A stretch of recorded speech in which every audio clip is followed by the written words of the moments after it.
हरे कृष्ण।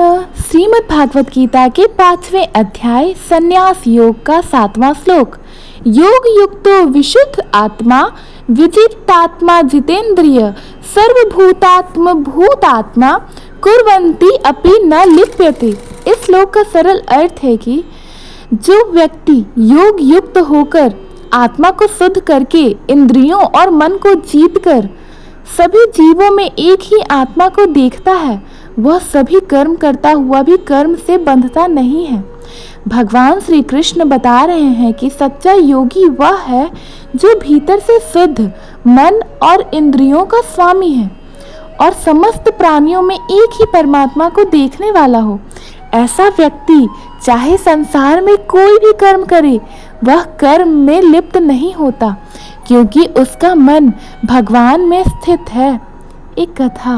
महाभारत काल में विदुर जी धृतराष्ट्र के मंत्री थे। वे राजमहल में रहते हुए भी योग युक्त, सत्यनिष्ठ और भगवत भक्त थे। उनका जीवन इस श्लोक का जीता जागता उदाहरण था। जब भगवान श्री कृष्ण पांडवों के राजसूय यज्ञ से पहले हस्तिनापुर आए तो उन्होंने महलों को छोड़कर विदुर के घर भोजन किया था, क्योंकि वहां भक्ति और पवित्रता थी। विदुर ने वाम संन्यास नहीं किया था। वे राजा के मंत्री थे, लेकिन उनका हृदय एकदम विशुद्ध, इंद्रिय संयमी और सर्वभूतों में ईश्वर को देखने वाला था। इसलिए भगवान ने उनके घर को श्रेष्ठ समझा। इस कथा का गहरा संदेश यह है कि जो व्यक्ति भीतर से पवित्र, इंद्रिय संयमी और समत्व दृष्टि वाला होता है, वह संसार में रहते हुए भी परमात्मा में स्थित होता है। ऐसे योगी के लिए कर्म कभी बंधन नहीं बनते। यह गीता का परम संदेश है। भीतर से भगवान से जुड़ो, तभी जीवन में सच्चा शांति और मोक्ष मिलेगा। 8वां श्लोक। नैव किंचित् करोमीति युक्तो मन्यते तत्त्वविता पश्यन् श्रवन् स्पर्शन जिघर्षन् अश्रन् गच्छन् स्वप्न श्रवण।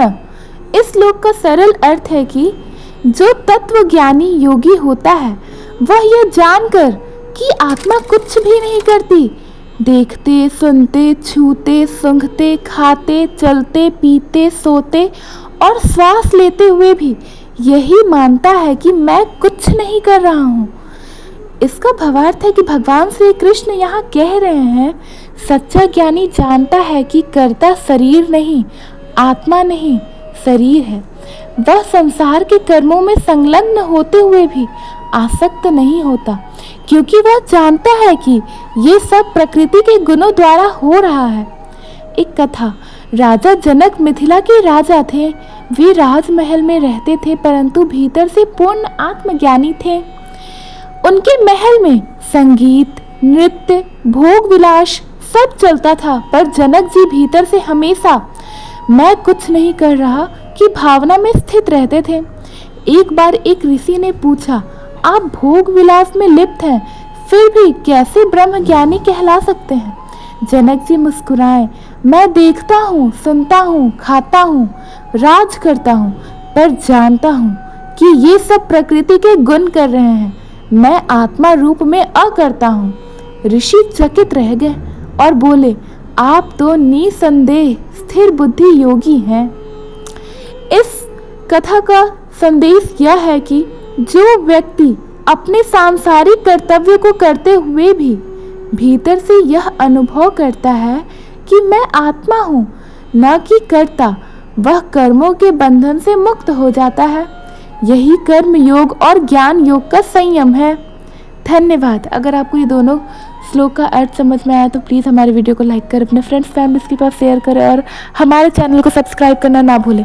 राधे राधे। राधे राधे। हरे कृष्णा। हरे कृष्णा।